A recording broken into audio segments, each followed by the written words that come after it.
Samedi 27 décembre 2014, Madame, Monsieur, bonsoir et merci de votre fidélité. Bienvenue dans ce nouveau numéro de Pulsation Week-end.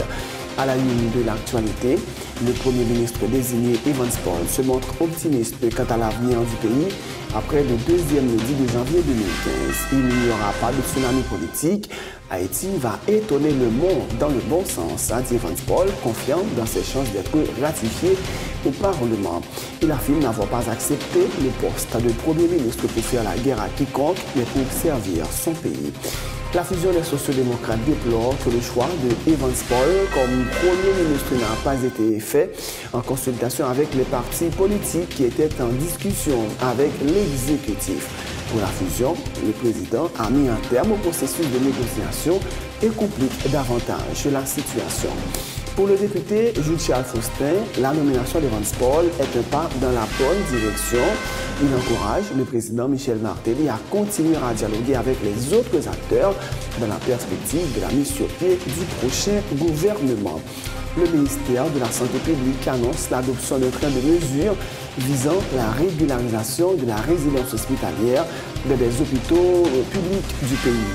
À titre d'exemple, dans chaque service de l'HUH, 2 tiers des postes disponibles seront réservés aux médecins licenciés de la FMP de l'UH et le reste aux diplômés des autres universités. Pour ce qui est de la maternité Isaïe Gentil, de l'hôpital de la Paix, du sanatorium, de l'hôpital Justinien et du centre psychiatrie Mars & Klein, la moitié des postes seront réservés aux diplômés de l'HUH. Des manifestations et des rassemblements se poursuivent au Mexique, 3 mois après la disparition des 43 étudiants de l'État de Guerrero. Les manifestants demandent à l'Allemagne de ne plus vendre des armes au pays. Échange de prisonniers entre les autorités ukrainiennes et les rebelles pro-russes en application d'un accord signé mercredi, mais la paix n'est toujours pas revenue dans l'Est ukrainien. En sport, James Marsden s'est engagé pour 1 an avec le club de la MLS Kansas City. Le footballeur international haïtien âgé de 28 ans portait ces derniers mois les couleurs de Fort Lauderdale Strikers. Basketball NBA, Dallas Mavericks a dominé vendredi soir les Los Angeles Lakers 102-98. Dirk Nowitzki a scoré 14 points pour devenir le 8e meilleur marqueur de l'histoire de la NBA. On va se rester branché pour le développement de ces titres et de d'autres.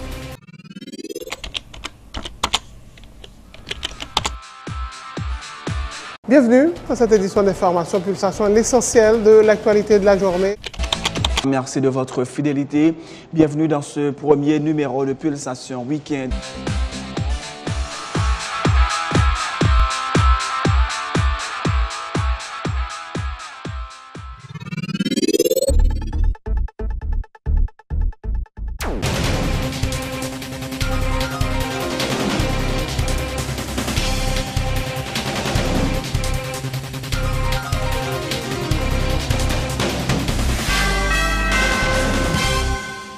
Bienvenue dans le développement du journal. 2 jours après sa nomination comme Premier ministre, Evans Paul s'est montré optimiste quant à l'avenir du pays après le deuxième lundi de janvier 2015.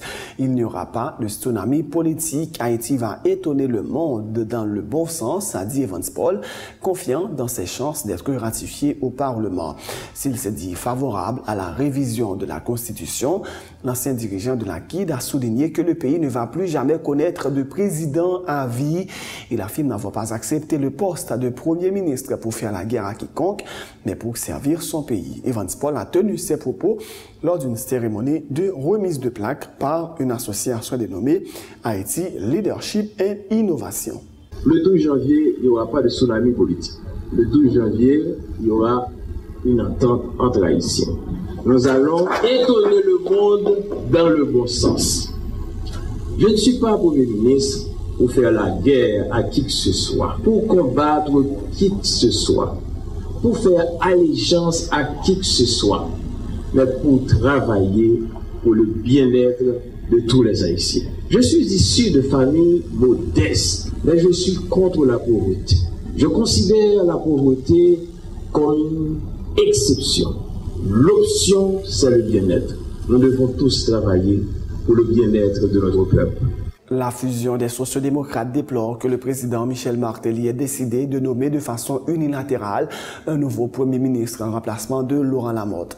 Dans une note de presse en date du 26 décembre, la fusion souligne que ce choix n'a pas été fait en concertation avec les partis politiques qui étaient en consultation avec l'exécutif. Cette démarche unilatérale du président de la République est la preuve que le chef de l'État a choisi de mettre un terme au processus de négociation et complique davantage la situation. Le député de la circonscription de Borgne, Port-Margot, Jules-Charles Faustin, accueille favorablement la nomination de Evans Paul.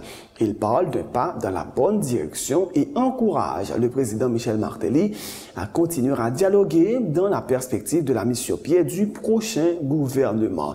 Le choix de M. Paul pour succéder à Laurent Lamotte à la primature est une preuve de dépassement de choix du président Martelly et les autres protagonistes doivent pouvoir en faire autant, affirme le parlementaire.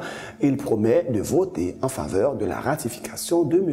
Paul. Non, M. Paul l'y retenu et arrêté a déjà sorti. On croit que son pas qui allait vers la bonne direction pour que très bientôt le pays est capable de doter d'un gouvernement légitime qui pourra le remplacer et non seulement le Premier ministre Lamotte, mais le gouvernement de missionnaires. Donc ça, l'irrité qu'on y a tout l'autre parler qu'a parlé, c'est de bagailles qui étaient pour que le président de la République, le Premier ministre est nommé, capable, eux-mêmes, fait tout dialogue, tout pour parler, pour qu'ils soient capables de monter un gouvernement de consensus. Et je crois que ça, c'était l'élément fondamental qui était en accord et dans le rapport commission consultative. Là. Donc là, jusque-là, le président Martelly est sur la bonne voie dans l'application et rapport commission consultative. Là. Et nous croyons que le choix que le fait, ça montre déjà un dépassement bon côté président Martelly. Et nous croyons que tout le monde comprenne pour que nous-mêmes fait dépassement pour que nous soyons capables de sortir le pays dans la crise que nous trouvons depuis quelques mois déjà. Député, est-ce que vous êtes prêt pour voter le Premier ministre à nommer?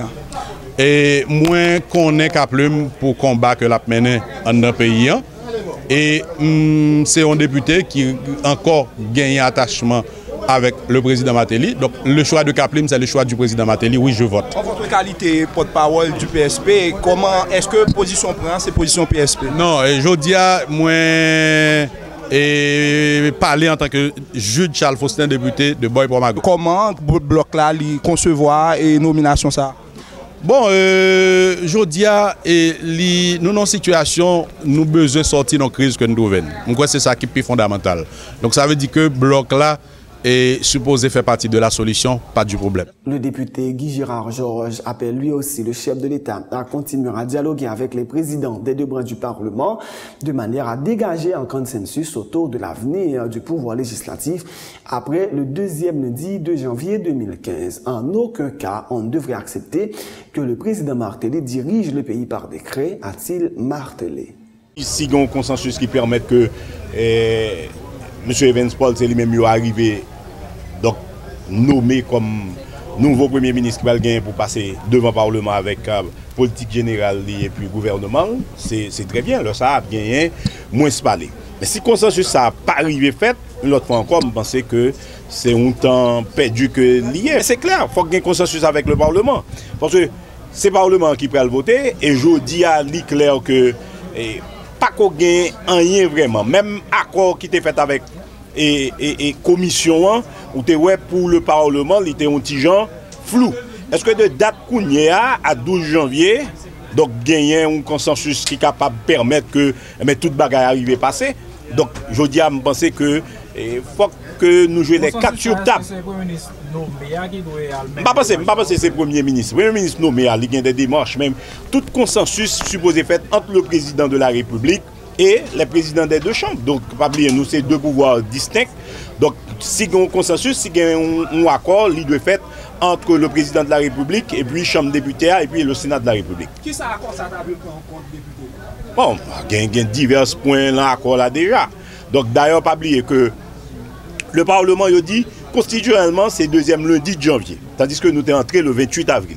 Est-ce que je dis à deuxième lundi de janvier, une disposition qui est capable de prendre? Donc, est-ce que nous avons un accord qui a prêté au-delà de deuxième lundi de janvier pour aller jusqu'à 28 avril. Donc nous, ouais, au niveau de la population, il y a des gens qui pensent que moralement, il faut que nous existions. Parce que si le Parlement pas là, est-ce que c'est par décret, il y a des dispositions qui peuvent... Donc tout le monde dit non, pas capable de un décret. Mais si pour être tout, il faut qu'il y ait une disposition finale sous affaire élection pour nous connaître que qui la élection a faite et qui que 50e n'est capable de arriver. Le responsable de la CONASOVIC, Rosemont Jean, a été désigné pour représenter le secteur populaire au sein de la table de résistance, une structure récemment mise en place par la plateforme politique Réponse Paysan en vue de continuer à supporter les actions du gouvernement. C'est un espace de débat créé pour renforcer les organisations populaires. Les explications de Fednel Mocheri et David Kossi. Table de résistance, là, qui a deux volets là-dedans, deux compartiments. Un compartiment d'organisation politique et puis il y a un autre compartiment d'organisation populaire. Donc, je dis là, on a présenté à la presse représentants ou bien responsables organisation populaire qui en dedans table de résistance. Et ensuite, pour annoncer à la presse, près de 500 organisations populaires qui réparties à travers 10 départements choisi un monde qui peut représenter. Et moun ça, c'est Rosemont Jean. Donc, nous déjà en pleine mobilisation. Nous avons fait 4 jours de travail au niveau tabla qui était réuni du 20 au 25 ici. Et je veux dire là, nous présenter tabla à la presse, conférence, nous allons dire là. Ou après, responsable au pays, inviter tous les dirigeants au pays qui dans la commune, qui dans l'organisation, dans Port-au-Prince, 2e, 3e circonscription, là, je veux dire là. La présence là, c'est un espace de débat, à réflexion, pourquoi payer phosphate noir qui débaille sur le pays. Et pour mission, renforcer, s'extirer au pays, joindre l'espace en dedans pouvoir. Pour au pays, même ta résistance là. Pour ta résistance là, on a défini, un ladrier, plan et stratégie pour barrer pour ça. Tout le monde qui est victime en 2001, pour arriver en 2004, vite pour décoller, bon ta présence là pour empêcher l'idée qu'à se briser. Mettre les brières tourner, comme le papa, tout d'un coup. Pour décoller dans le moment de rassemblement, jour 7 janvier 2015, devant le palais national, bon c'est dans matin. Quand nous prenons le calendrier mobilisation qui planifie bon ta présence là. Autre point de l'actualité, le ministère de la Santé publique et de la Population annonce l'adoption d'un train de mesures visant la régularisation de la résidence hospitalière dans les hôpitaux publics du pays. Suivant cette nouvelle disposition, dans chaque service de l'HUEH, 2 tiers des postes disponibles seront réservés aux médecins licenciés de la FMP de l'UEH et le reste aux diplômés des autres universités. Pour ce qui est de la maternité Isaïe Gentil, de l'hôpital de la Paix, du sanatorium, de l'hôpital Justinien et du centre psychiatrie Marcin-Glagne, la moitié des postes sont réservés aux diplômés de l'HUEH et l'autre moitié aux autres étudiants issus des universités privées de médecine reconnues par l'État et ceux en provenance des facultés étrangères et répondant aux critères d'admissibilité. La résidence hospitalière pour la promotion 2014 à 2015 débutera le 5 janvier 2015 et le choix des postes se fera les 29, 30 décembre et 1er janvier au regard du classement publié par le MSPP jusqu'à concurrence des 180 postes disponibles. Il faut dire qu'il y a quelques jours encore, des médecins résidents de l'HUEH qualifiés de suspects l'attitude des autorités sanitaires qui cherchent à imposer l'intégration des étudiants des universités privées au programme de résidence hospitalière dans les hôpitaux universitaires publics. Ces médecins résidents appellent également les parents des étudiants des universités privées à contraindre leurs dirigeants à prendre des dispositions de manière à ouvrir des centres hospitaliers universitaires dans le pays, de manière à offrir une formation complète à leurs étudiants.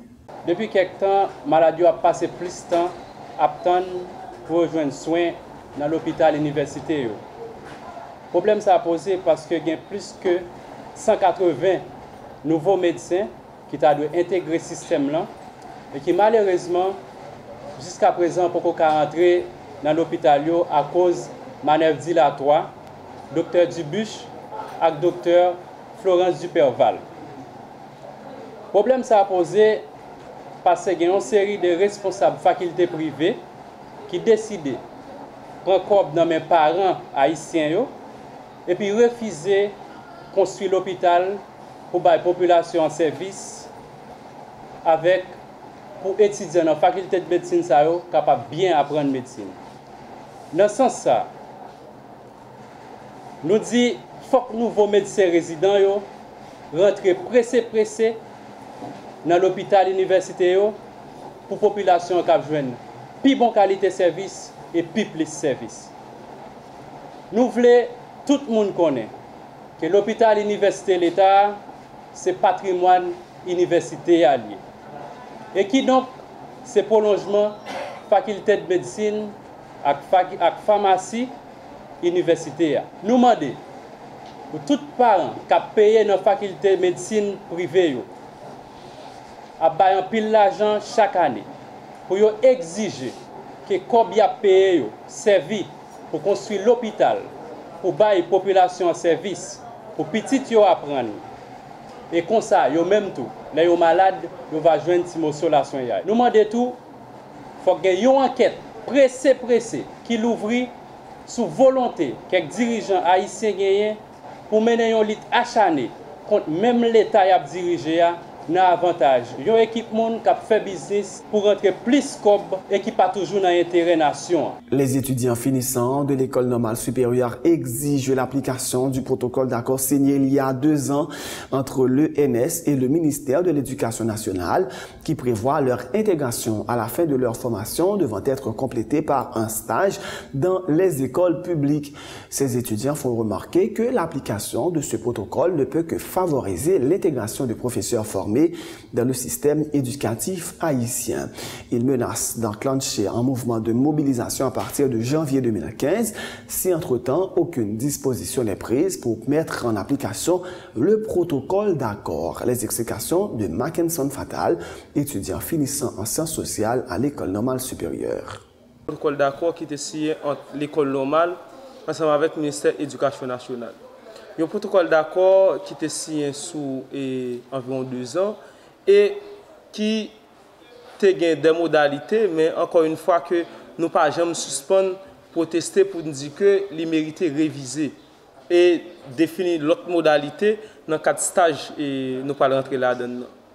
Année ça, nous constatons que le stage a supposé commencer en janvier, mais jusqu'à présent, le ministère a beaucoup jamais rentré pour parler avec les dirigeants de l'école normale pour que normalement ils révisé le protocole d'accord parce que c'est un protocole d'accord qui doit entrer dans le cadre institutionnel, ce n'est pas un protocole d'accord pour 1 an, 2 ans, puisque nous voulons à tout prix pour que ça reste comme acquis, ça entre dans le cadre institutionnel, pour que dès lors que nous finit l'école normale, il finit dans n'importe centre et cap former professeur dans le pays pour capable nommer.